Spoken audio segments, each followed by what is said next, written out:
Okay, Emma, back there. Right. Ian, before you do that, could I ask people to stand up because I literally... Oh, right, okay, so, yeah. So speakers, could you stand so that those people... Thank you, thank you. I think you push it up, is it?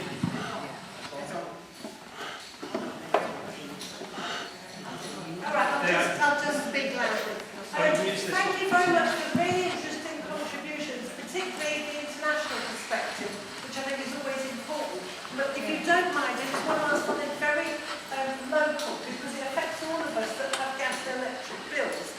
The emphasis on us taking these smart meters, which I am very suspicious about, and I understand how it's being sold to us by companies that we control our consumption. Maybe people don't read the meters, maybe they don't do anything about it. But I'm worried that that technology coming into my house may lead to other things. And I'm taking a high tariff because I don't want a smart meter. And all the cheaper tariffs seem to be emphasising you've got to have the smart meters. So I'd really appreciate knowing what the view is on that. Okay, so next gentleman right at the very back, in the red. Thank you. Meeting Mark Potter. Just a couple of thoughts. One is on the international agenda.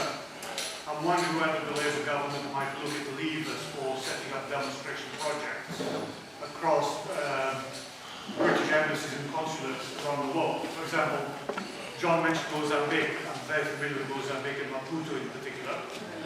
The British embassy in Maputo sits in the middle of lush green ground where water is being pumped around the lawn almost 24 hours a day to maintain the flowers and the green grass. The building is more or less airlocked with air conditioning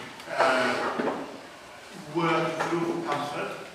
So might there be demonstration projects that we could set up using British money, British buildings abroad, so that local people can see good examples of eco-systems working from the so-called developed world. And I think that will go a long way to actually incentivize local people to look up. Unfortunately, they do look up to the West for examples for copying and replicating their systems. And I think that would be helpful. Secondly, I have substantial experience over my professional life in school building and school design. One of the things I've always battled with the Department for Education, cost consultants and architects in the building branch was always to find a way in which you try and squeeze a building into an affordable project, taking into account natural ventilation, natural sunlight, and so forth, and reduce dependency on fossil fuels or traditional boilers and heating systems.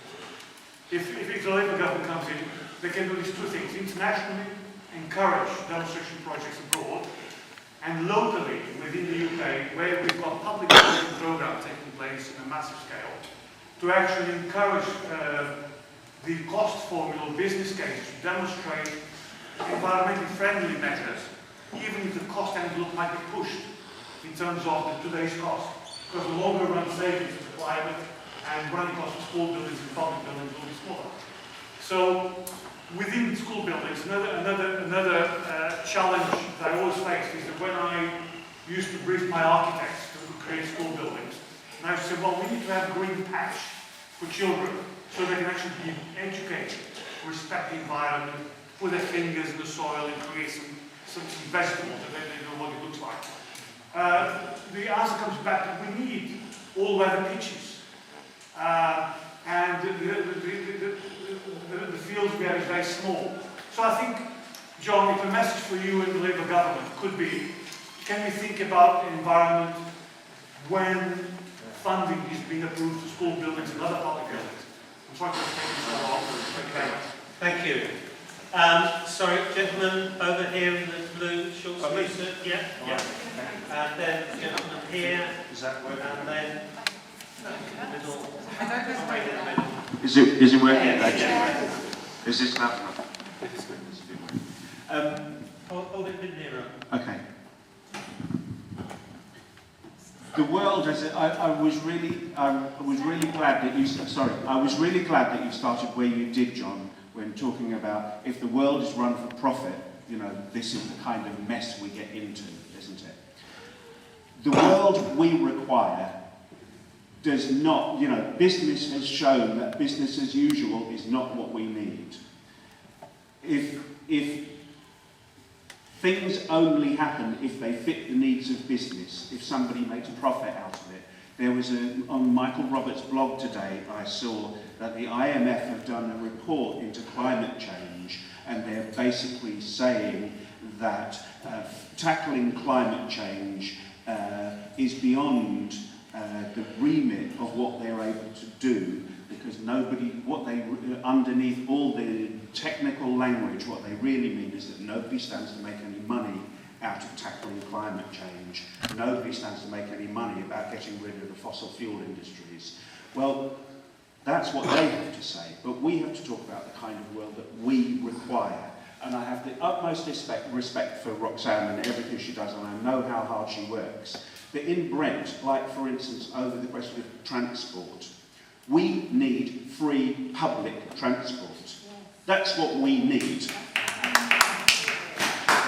That involves, I used to be a bus driver. That involves employing vastly more people on public transport, including conductors, to help people on and off buses and so on.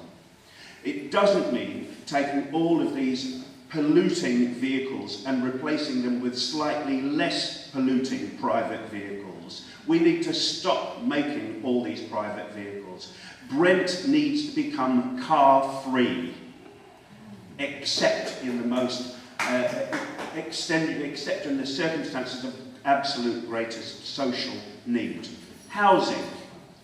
We need proper social housing. More than 27% of children in this borough live in overcrowded conditions, including my kids, until they got old enough to be no longer classified as kids. And now they're still living at home because they haven't got a possibility of anywhere else to live, so we're still living in even more overcrowded conditions now. Yet, in a few years' time, if my children were to leave home, they'd want to charge me for the extra room and the bedroom tax, wouldn't they? We need proper social housing. But what do we have? Walk up to Wembley, look at these massive concrete blocks going up everywhere.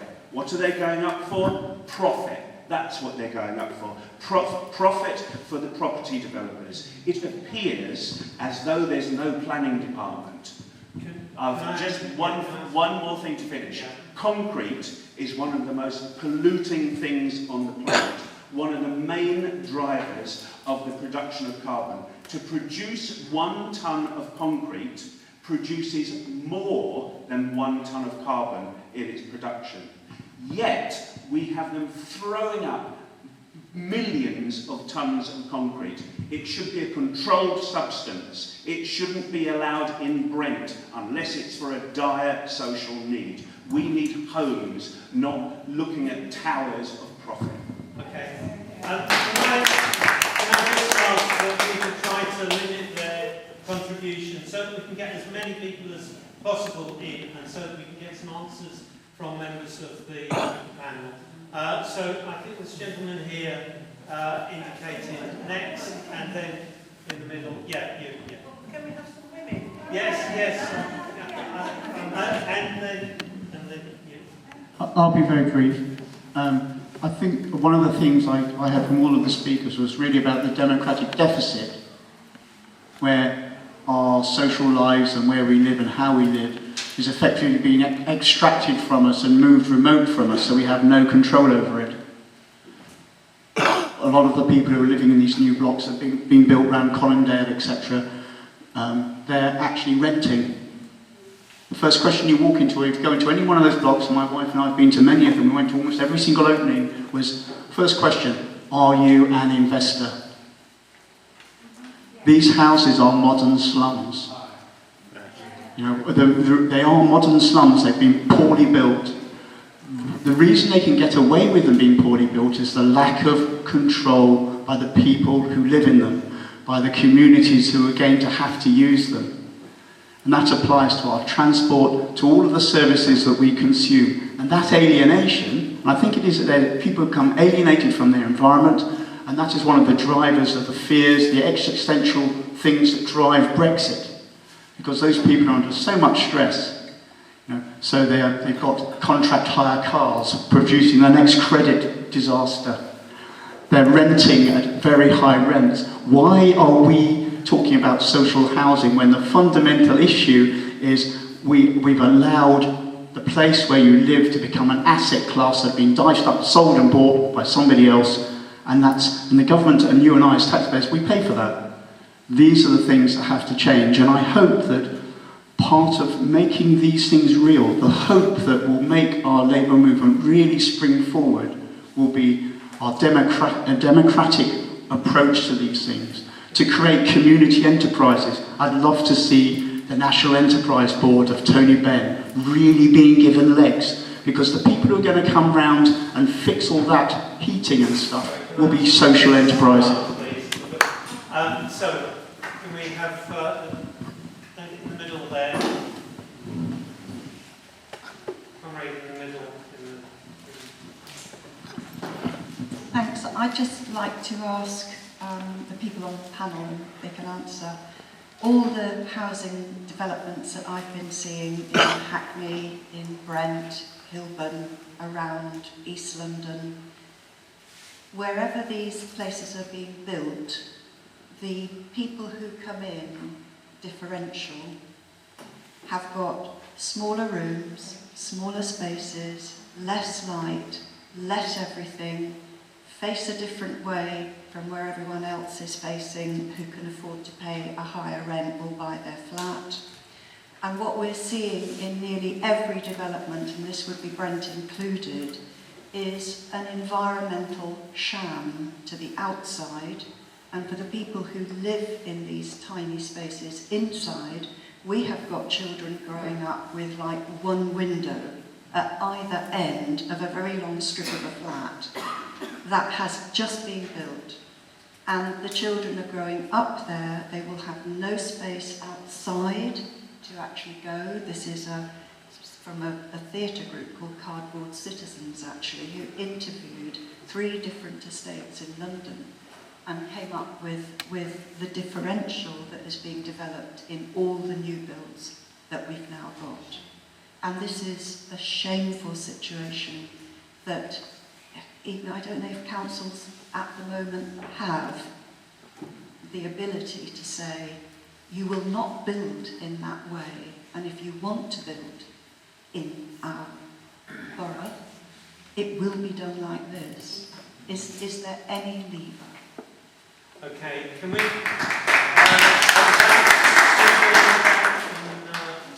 red. So, can people try to also address, and I know people have in some ways, but can people try to also address the whole question about jobs and the economy, which we are talking about here, if possible? Okay? Thank you.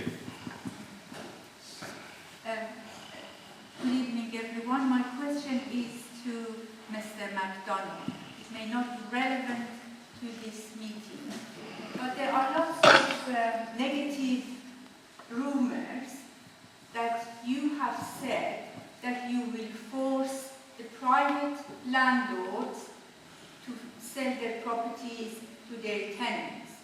Would you please clear that one? Because we have 2.6 million Labour voter or property owners that they are now very worried. I mean, when I call around getting people for campaign for a general election, I am being told that if this is the case, they're not going to vote Labour. So I really would like you to clear this matter up nationally.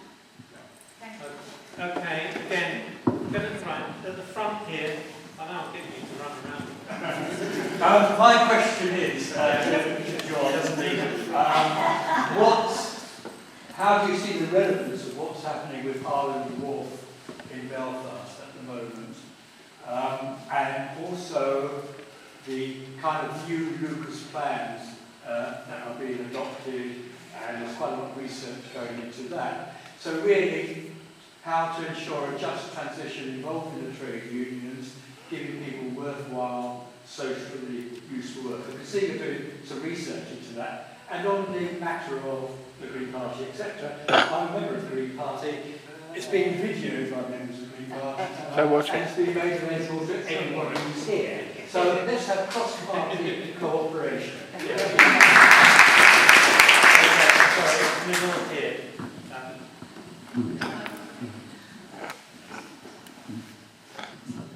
Thank you. Just a couple of quick questions. My name is Nina. I'm from the Global Women's Strike, and we've been involved in the Green New Deal for Europe and working on that. And one of their proposals is a care income, which is a fantastic proposal, which we wonder whether the Labour Party and the Green New Deal here are interested in putting into their manifesto, because it has to do with basic caring becoming central to the economy, which is a totally anti-capitalist perspective, whether it's national or international, because it's to do with people looking after people, starting with women, starting with mothers, and looking after the planet, the community, the environment. Now, I know the manifesto has mentioned increasing carers' allowance to the level of job seekers' allowance, which obviously was a step forward, but it's a very small step because of the enormous amount of caring work that carers are doing. And in our CLP, we had passed a motion that family carers should get a living wage. And if you put that together with the carers' income and with what's happening to the environment, I think that's a very good way to go. My second question, I'll be brief, is the issue of the military. The Pentagon is the single biggest polluter and destructive force in the world. And the people who are campaigning on the environment for a number of years and all the different international agreements have completely stayed away from including military pollution and military destruction in the calculations of how the planet is being destroyed. Now, of course, Jeremy Corbyn and John McDonnell have a fantastic ethical foreign policy, and I think that the connection between that and the planet should really be made much more explicit, because I haven't heard it so far, and I think it would be great. Also, if you could comment on a shorter working week and how far you're ready to go on that. Thank you. I'm looking for women who want to speak. Yeah. Yeah, my question is, I've tried to move to an electric bike, an electric car and the rest of it, and first of all, of course, we would need free public transport, but with the whole move to electric, and other technology that is making things more environmentally friendly here, I'm concerned about that's being done at the expense of people in countries of the south. So the extraction and the pollution that's caused by some of the technology that we use or are trying to use here. And I wanted to know whether the gentleman from the Labour Green New Deal, that's something that you're incorporating, and if anybody else wanted to comment on that.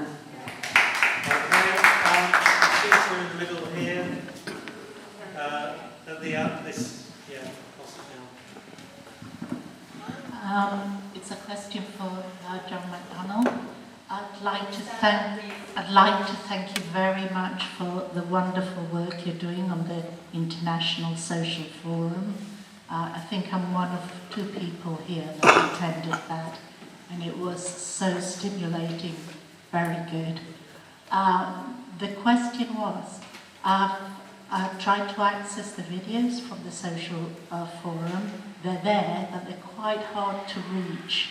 And a lot of those conversations would be so exciting if they were available widely in easy access to people. So that was the question. It would answer so many other things, I think.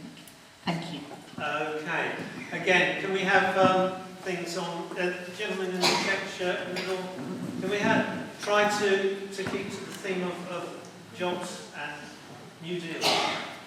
Yeah, okay, so I'm here on behalf of a group called Fuel Poverty Action, which is basically dealing with the intersection between climate justice and social justice, and recognising the fact, as I think most people in this room probably do, that it is the most vulnerable people in society that are going to suffer most from the climate emergency that we find ourselves in. So one of the things that we're proposing is the idea of a universal fuel allowance to turn the tables on the current situation where the less energy you use, the more you pay for it, and the more you use, the cheaper it gets, which is obviously just counterintuitive when we are dealing with a climate emergency fueled by the fuel that we use. So I just wondered, what kind of reception there might be for that idea in the room here tonight, and if perhaps it might sneak its way into the next Labour manifesto. No pressure, John. Right to the very back. Thanks. Fliss Premier from the Campaign Against Climate Change Trade Union Group, and I'm sorry I did miss quite a lot of the contributions at the beginning, so sorry if I covered something that has been already. But a couple of people I was talking to earlier were saying that they were really disturbed because things have been so held back, things we knew years ago have been so held back, and we really need huge steps now. We're beginning to see them. We do need everybody on the streets, as we're beginning to do. We need everybody in the room. And by that, I mean a couple of things. Congratulations to Sarah and the Bakers Union yesterday. I was down at TUC, been there for a few days, on the fantastic energy democracy motion that's taken into account that we cannot ever have a joined up policy and environmental or anything policy until we own all our resources, as we were talking about the Green New Deal. But in some way, and in some ways, we did take big steps forward at TUC. But unfortunately, we also feel not everybody is in the room. So one of my questions is that in order to get a just transition, we need everybody there, and there are good steps taken in terms of community organising. But at the moment, the energy unions are saying that really only the energy unions should be talking about the just transition, and actually we need everybody in the room, and not all about a balanced energy policy, e.g. we still want nuclear and we still want to have gas as a transition, but a really honest conversation. And we have a campaign called a Million Climate Jobs campaign, so very much resonate with what you were saying about the Green New Deal. We see that there are at least 1 million jobs, just climate jobs alone, which would actively cut the carbon in retrofitting housing and tackling fuel poverty, and also to really think about what we were saying about arms and all the jobs are there. We need to look at the fantasy jobs and make people feel safe that they will have real alternatives to whether it's aviation expansion,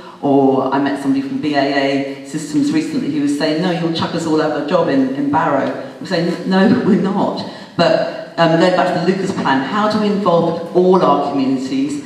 And there are suggestions of the different community organising, like the Extinction Rebellion is of the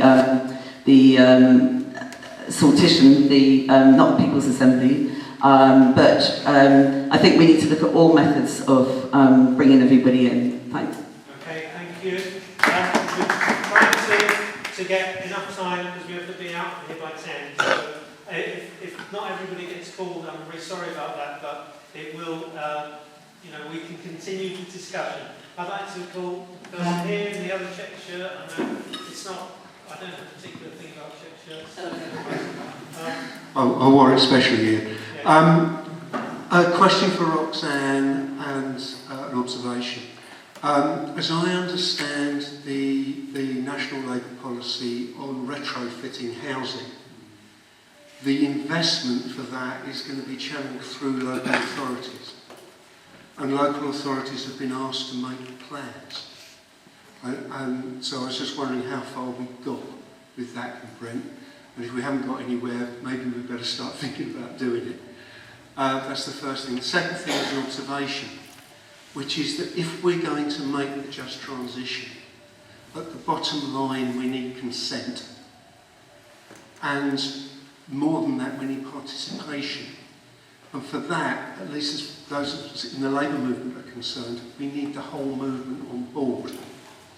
Therefore, it's important that at the TUC this week, the UCU motion, which originally called for a 30-minute stoppage, a strike, right, was amended. Stoppage isn't a strike.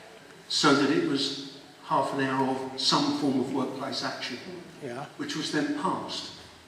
Had that not been amended, that motion would have been voted down and the movement would have been on the wrong side. Something similar at Labour Party conference in a week and a half's time.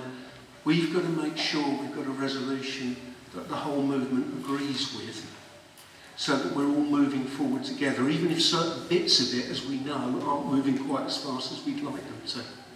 So I think whatever we come up with in the composite, we've got to make sure that's the case, so that when we're on track, we can accelerate once we're moving. Okay, yeah, back to the front here. My question really quick. Can you hear me? No. Okay. So my question is, talking about green jobs, we need to talk about our current economy model, right? In order to create green jobs. So this is one way to tackle climate change, is by changing current economy model from linear, which is make, use, and dispose, to a circular economy, which is to close the loop. So there'll be no waste. So the waste will be converted to a resource. And my last part of the question is, can Labour Party push for implementation of the circular economy? Okay, that's all. Thank you. Thank you. Middle here. Just as already been alluded to, it's really important as a Labour Party member. I think it's great that we've pushed through this recognition of a climate emergency. But the Labour Party policy at all levels has to be consistent with that. And if we've got the local council saying, yes, there's a climate emergency, we can't have it also say, but we support Heathrow expansion because it's the basis of creating jobs. We've got to link these things back up. I was at the London Regional Labour Party conference, which passed a motion which says there should be an end to further aviation expansion.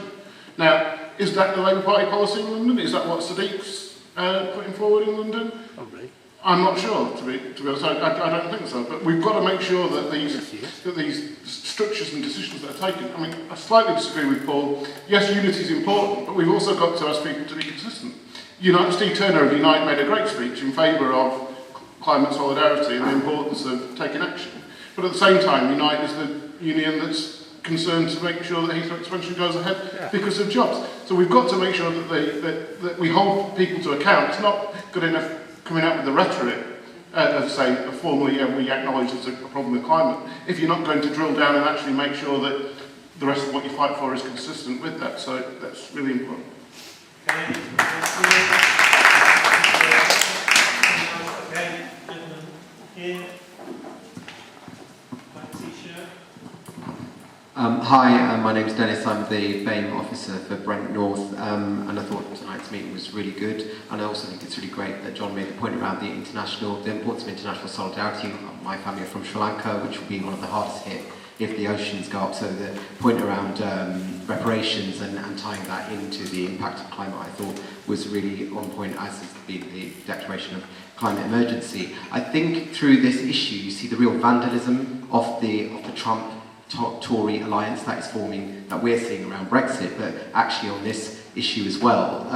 I think that when you look at the fact that you've got the Arctic region burning, the Amazon on fire, the importance of having things that people can tangibly hold on to here is so important. I have got a solar panel in my roof, and it was thanks to the feed-in tariff that we were able to afford that, and thanks to that our energy bills have gone down. So that it is an act of vandalism for them to have cut the solar panel tariffs, and it's really great what John was saying about what would happen if we have a Labour government. I just wanted to say one thing which I was really struck by what you said about Green New Deal is only understood by 6% of the population. I just think in that scenario we just need to change the language and call it green jobs for all, or something that will really resonate with everyone who has lost a job, is undergoing austerity and goes, okay, I want to hold on to this as my way forward, that actually helps save the planet in the process. Okay, thank you. Okay, in the middle. Oh, sorry, the lady behind us. Yeah, with the green top. Well, thank you so much. This is my first visit to Brent, actually, and to be able to meet John McDonald is a fantastic opportunity. I come from Sudan, and I kind of had my own Brexit, so I know what it is, and the anxiety with it. So on my way on the train, I had a phone call from somebody who was asking me if I wanted to tell my opinions about Brexit, which is, I'm just going to leave it as that. I'm not going to talk about it anymore. But what I am really kind of concerned and want to ask John McDonald with is the status of foreign nationality. I work with the Prison Project, and I have seen several people who have lived in this country for over 20 years. And I am not here to defend anyone who made a mistake and found himself on that. But the situation of family separation is quite, and I don't feel it's just for somebody who has family in this country and been living for quite a long time to be subjected for 12 years on deportation and separation from his family. With these policies which has been started years ago by neighbors, would it be looked at some point? I hope that's going to be a case. Thank you so much. Okay. And we need to wind up maybe just a couple after this, no more than that. Yeah. Thank you to the panel. I have hopefully a hopeful question for you all. What are your views on, firstly, what are the jobs of the future? And secondly, how do we transition people that are in, I don't know what the word is, but ungreen jobs to green jobs? Thank you. Okay, great. So can we take Ruth at the very back, and then if Claire wants to make a point herself. Hello. My questions concern. Questions concern another developing part of the world. I spent a lot of my working life in Kenya and went out there in 1966 as a teacher, British Government aid. And at the time I went out by air, but it was still possible to go out by sea, which of course is much greener, even if you don't do it really drastically like Greta Thunberg and go in a sailing boat. Even if it's a powered boat, it uses far less fuel than a plane. And unfortunately, the ability to go out there by sea vanished the following year when there was a war between Israel and the Arabs, and the Suez Canal was blocked. And it's somehow that the Suez route has never been re-established as a passenger route, even though the canal's been open for a long time. Now, in Kenya,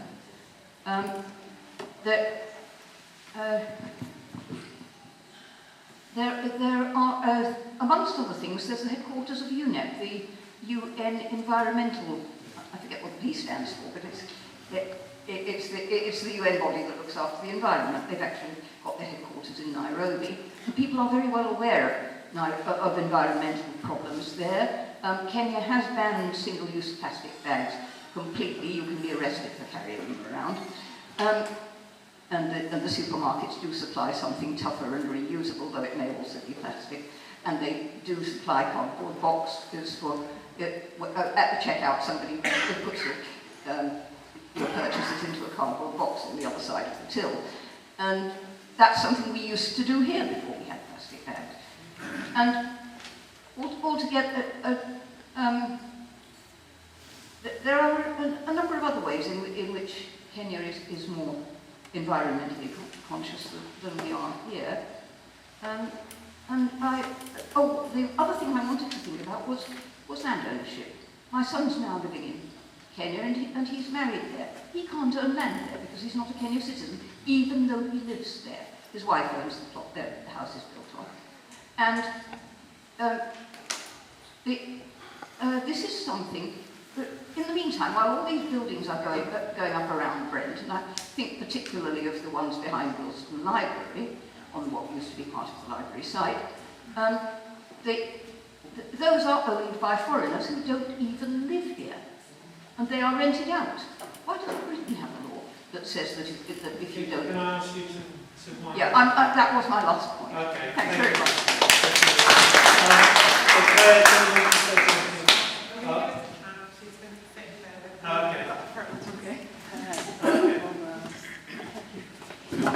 I think this is quite short and it really goes on to what Roxanne was saying about kite marks.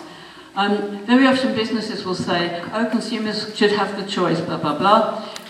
Sometimes consumers do choose the right thing, but not if they don't have the information. So I think it would be really excellent if there was some way, in the same way as we have hygiene ratings on the outside of restaurants and all that, if you could have some sort of official marking for how good or how bad a business was in terms of climate change, and then people can choose what they want to do about it. Okay, I think